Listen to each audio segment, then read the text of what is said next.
सरकार के लोग बोलते हैं ना कि जिसकी सरकार हम उसका गुलाम, उसी तरह जिसकी जो मुख्यमंत्री उनके ही गुलाम, लेकिन मैं गुलामी पसंद नहीं करता। झारखंड में इन दोनों ओबीसी को लेकर के जो है राजनीति चल रही है। जिस राज्य सरकार को कोई भी अगर फायदा लेना होता है तो उनको जो है ओबीसी समुदाय में ही शामिल करा दिया और अब तक ओबीसी का जो दायरा है वो लगभग दिनों दिन बढ़ता जा rहा है, लेकिन जो आरक्षण की प्रक्रिया है उसमें जो है किसी प्रकार की कोई बढ़ोतरी नहीं। क्या मानते हैं, क्या कुछ कहना चाहते हैं? सबसे पहले मैं ये बताना चाहता हूँ कि झारखंड राज्य जब से बनी तब से मैं सदानों की आवाज़ बुलंद करता आया। झारखंड राज्य एक्चुअली सदान बहुल राज्य, यहाँ पर 56% ओबीसी ये लोग निवास करते हैं। तो ओबीसी का जहाँ तक प्रश्न आता है तो 56% वाले लोगों को कम से कम 42% आरक्षण मिलना चाहिए था, जो एक बार 14% आरक्षण लागू किया गया, उसके बाद से दायरा बढ़ाएंगे नहीं। दूसरी चीज़ है कि यहाँ पर जितने लोग सारे मांग कर रहे हैं कि ओबीसी आरक्षण 27% बढ़ाया जाए। वो 27% ओबीसी अभी तक आरक्षण बढ़ा नहीं, और हमारी मांग सदैव रही है कि जब हम 56% हैं तो ओबीसी का दायरा 42% बढ़ के होना चाहिए, और ये आज तक हुआ नहीं। न किसी ने मांग किया, न विधायक, मंत्री, सांसद जो भी राज्य के हमारे हैं, किसी ने आवाज़ नहीं उठाया। यहाँ तक कि सदान की आवाज़ उठाने में भी लोग डरते हैं। सदान बाहुल्य राज्य है, हम बताते हैं 77% झारखंड में सदान निवास करते हैं। अब तो ओबीसी आरक्षण दिए बिना पंचायत चुनाव करा दिया गया, और उसके बाद ओबीसी को एक मुखिया बनने का अधिकार नहीं है। लोग आदिवासी मूलवासी किया, आदिवासी मूलवासी करके आदिवासी राज्य बनाने का पहल किया।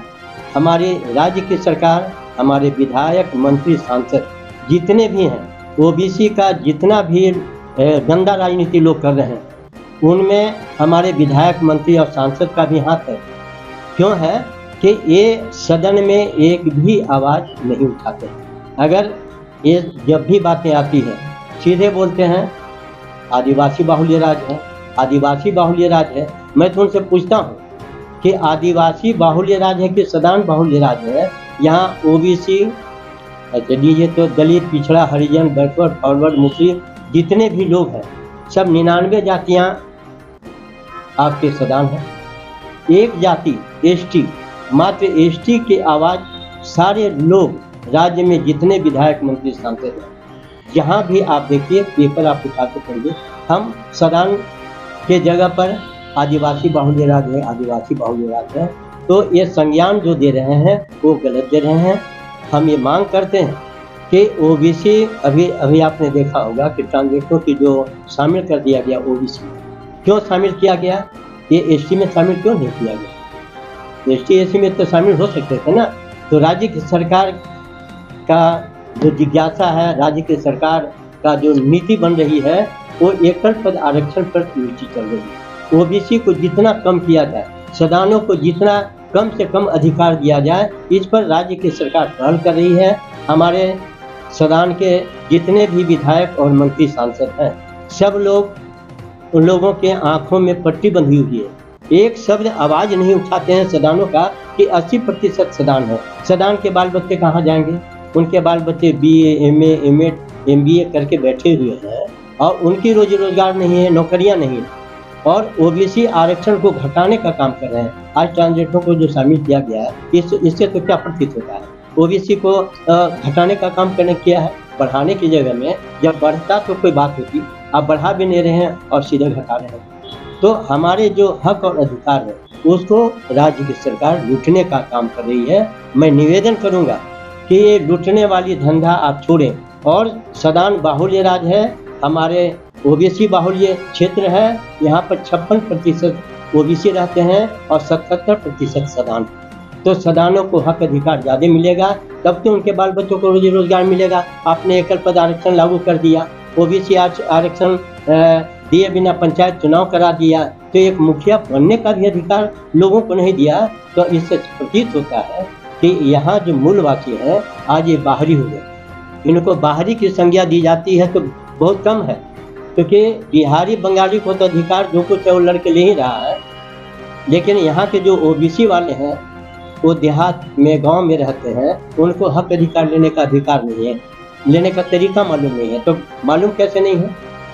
जैसे आप अभी देख लीजिए, आदिवासी अभी 23% आदिवासी में 14% मिशनरी निकल गए, 6% आदिवासी बचे हैं। भोले भाले आदिवासी को किसी प्रकार की सुविधा नहीं मिल रही है गाँव में, लेकिन आदिवासी के नाम पर जो लूट जारी है, ये राज्य सरकार जो लूटखंड बना दी है, जब से झारखंड बनी है तब से खाली लूट ही लूट हो रहा है। राज्य सरकार लूटने के सिवा, विधायक मंत्री सांसद लूटने के सिवा से किया क्या? सदानों को एक हक अधिकार नहीं दिला है।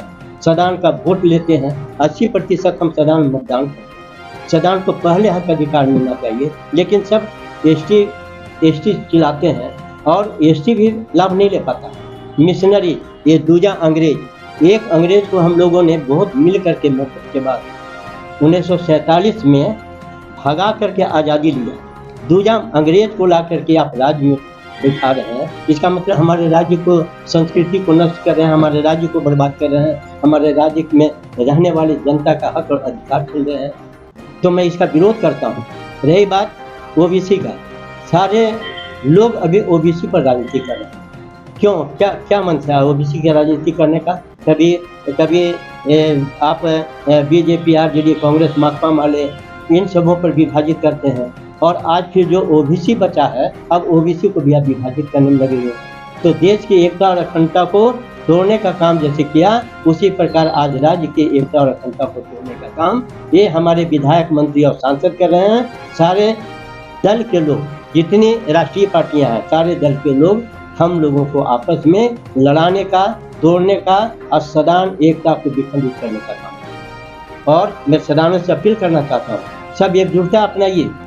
हम 77% सदान नहीं, 80% सदान। और नॉन ट्राइबल्स अगर हम वन साइडेड हो जाएं तो आम आदमी पार्टी की तरह दिल्ली में सदान विकास पार्टी की सरकार झारखंड राज्य में बनेगी, और ये सत्ता परिवर्तन होगा, आज नहीं तो कल। और 2024 में हम लगे हैं कि इस तरह की सत्ता हवा बहे, कि सत्ता परिवर्तन हो। और मैं अन्ना हजारे से भी बढ़ करके आंदोलन करूंगा 2024 में, और उसी दिन डिक्लेरेशन करूंगा कि अब सत्ता परिवर्तन होगा। सदानों का राज्य था, सदानों का राज्य रहेगा, और मैं सदानों का राज्य। सवाल ये है कि जितनी भी मतलब जो लोकतंत्र का चुनाव होता है, उसमें सबसे बड़ी भागीदारी जो है ओबीसी को।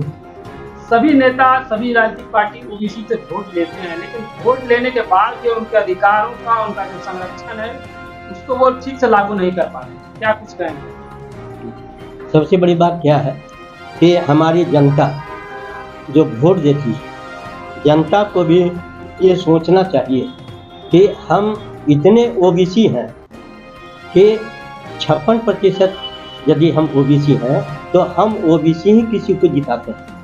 हम सदान जो हैं वो मिल करके ही हम किसी भी पार्टी को जिताते हैं, किसी विधायक और मंत्री को बनाते हैं। तो जनता को ये सोचना चाहिए, उनका भी ये अधिकार है। मैं उनसे निवेदन करूंगा कि अगर हमारी आवाज़ आप तक जाती है तो आप इस पर विचार कीजिए कि आपकी मात्र एक पार्टी है सदान विकास पार्टी, जो आपको हक और अधिकार दिला सकती है। बाकी जितनी भी पार्टियां हैं, जब से झारखंड बनी है तब से हम सदानों का शोषण किया है, हमारा अधिकार छीना है। अभी आपके सामने एग्जाम्पल है, 2 एग्जाम्पल भी मैंने प्रस्तुत किया था। एक एग्जाम्पल अभी आप देख रहे हैं कि आपका ओबीसी आरक्षण का दायरा बढ़ा नहीं, ट्रांसजेंडरों की जो है सो शामिल कर दिया गया।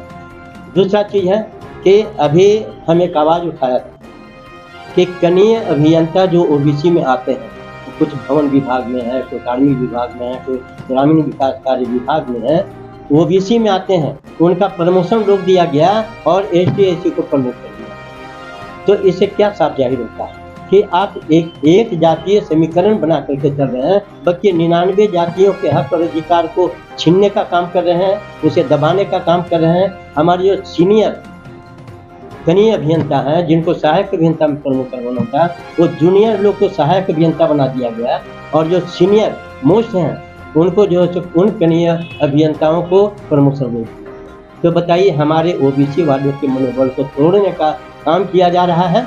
हम इसका विरोध करते हैं। राज्य सरकार को बार बार हमने कहा कि इस पर राज्य सरकार गौर करे। इसका पत्र हमने मुख्य सचिव को ज्ञापन सौंपा, भवन निर्माण विभाग के सचिव को सौंपा, ग्रामीण कार्य विभाग के सचिव को सौंपा, कार्मिक विभाग के सचिव को सौंपा। सभी ने कहा ये गलत हो रहा है। हमारे माननीय मुख्यमंत्री मुख्य सचिव जी को भी हमने सौंपा, उन्होंने भी इसे स्वीकार किया। दूसरी चीज़ है कि मुख्यमंत्री को भी मैंने दिया है। ग्रामीण विकास मंत्री आलमगीर आलम से हमारी वार्ता हुई, आलम जी ने भी कहा कि नहीं ये गलत हो रहा है, इस पर हम आवाज़ उठाएंगे, लेकिन आवाज़ किसी ने नहीं उठाई। और मैं सबको ज्ञापन सौंप रहा हूँ कि ओबीसी को आरक्षण मिलना चाहिए। और ओबीसी हम 56% हैं, 56% हमारा हक बनता है, 42% हमें ओबीसी आरक्षण राज्य सरकार दे, इसकी अनुशंसा करते हैं।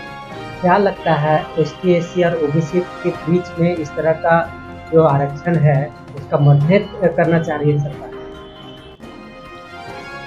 स्पष्ट रूप में सरकार मतभेद कर रही है। जो हम मूलवासी आदिवासी भी किया करते थे, उसमें दरार पैदा करने का काम सरकार कर रही है। और उसी का देन है आज जो सदान विकास पार्टी की जो हम बात करते हैं, जो फलने फूलने की बात करते हैं, ये उन्हीं की देन है कि हमें पंचायत चुनाव में अलग कर दिया और बाहरी बना दिया। हम मूलवासियों को बाहर का दरवाज़ा दिखा दिया और बाहरी तो कुछ राज कर ही रहे हैं, लेकिन मूलवासियों को राज करने का कोई अवसर नहीं। और 7 जिलों में ओबीसी आरक्षण शून्य कर दिया गया। तो ये राज्य सरकार हमें बताए कि आपकी ये फॉल्ट है, आपकी ये गलती है। क्या उन 7 जिलों में ओबीसी के लोग रहते नहीं हैं? वहाँ भी 56% आबादी वाले लोग हैं इन जिलों में, उसके बावजूद भी आपने शून्य कर दिया। क्या कारण मानते हैं कि राज्य सरकार ओबीसी के साथ छल कर रही है? क्योंकि 7 जिलों में जो ओबीसी आरक्षण को शून्य कर दिया गया है, उसके अधिकारों को छीन लिया गया है, क्या लगता है? ओबीसी के साथ सदैव छल किया गया। जब से झारखंड बनी, झारखंड बनने के बाद विभिन्न पार्टियों की सरकारें बनी, सभी सरकार के विधायक और मंत्रियों ने ओबीसी के साथ छल किया। ये सभी सरकार की ये गलतियां हैं। अगर ये कदम उठाया जाता तो आज एकल पद आरक्षण लागू नहीं होता। क्या बीजेपी की सरकार निर्दलीय विधायक भी मुख्यमंत्री बना?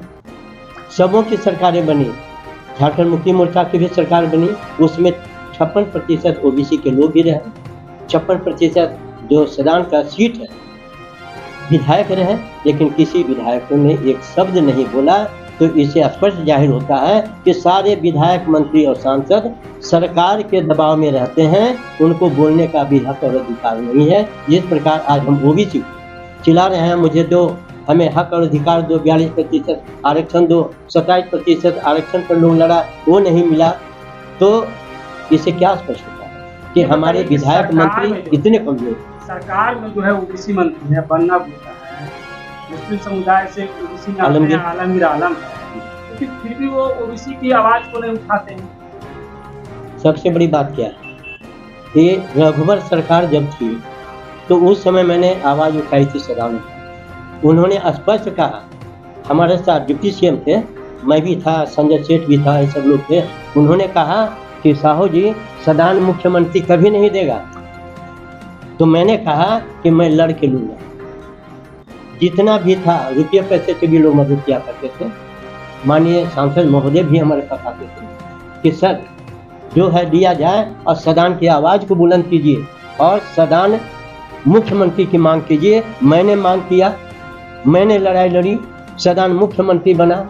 और उसके बावजूद भी हमारे माननीय मुख्यमंत्री महोदय ने एक चेयरमैनशिप देने से इनकार कर दिया। हमारी बहुत लड़ाई हुई, फिर भी हम आज तक डटे हैं, अपनी हिम्मत को हारे नहीं हैं। हम सदन के नेता हैं, सदन के नेता रहेंगे। 80% सदन हमारे साथ हैं, उनको एकजुटता मैं करूंगा, इसमें मैं लगा हुआ हूँ।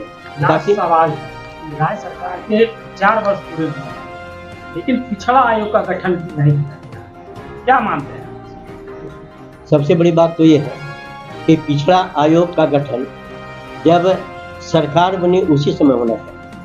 लेकिन हमारे जितने भी विधायक मंत्री, मैंने बता दिया सांसद, किसी में ये दम नहीं है कि किसी भी चीज़ को मांग करे, क्योंकि हम सदन से आते हैं। और मैंने पहले भी कहा कि सदन की जहाँ भी बात आती है सारी पार्टियों के लोग भाग जाते हैं, सारे विधायक मंत्री मुख्यमंत्री भाग जाते हैं, वो सदन बोलना पसंद नहीं करते हैं। तो ओबीसी की जहाँ तक बात आती है तो ये मंत्री और विधायक, इनमें दम कहाँ है कि ओबीसी की तो आयोग गठन करने की मांग कर सकें, या अच्छे व्यक्ति को, सुशिक्षित व्यक्ति को आयोग का सदस्य भी बना सकें। सदस्य जब भी इन लोगों ने बनाया तो वैसे मूर्खों को बनाया, पढ़े लिखे शिक्षाविद आदमी को यदि बनाया होता तो मैं नहीं समझता हूँ कि आज तक पिछड़ा आयोग का गठन नहीं हो जाता। तो ये हमारा मानना है कि आज हमारे मंत्री, सांसद, या जो आपने कहा बन्ना गुप्ता है, आलमगीर आलम जी हैं, मैं नहीं समझता हूँ कि इनमें कोई हिम्मत करके बात करे। ये सारे जितने भी बनते हैं मुख्यमंत्री के तले दबे रहते हैं। जैसे सरकार के लोग बोलते हैं ना कि जिसकी सरकार हम उसका गुलाम, उसी तरह जिसकी जो मुख्यमंत्री उनके ही गुलाम। लेकिन मैं गुलामी पसंद नहीं करता, मैं गुलाम बनूंगा भी नहीं, और इस तरह की परिभाषा को परिभाषित होने भी नहीं दूंगा अगर हमारी सरकार बनती है। और मैं बनाऊंगा जरूर, सरकार में शामिल भी मैं रहूंगा। हम 10 ही 20 सीट लेकर के आएंगे, लेकिन आएंगे।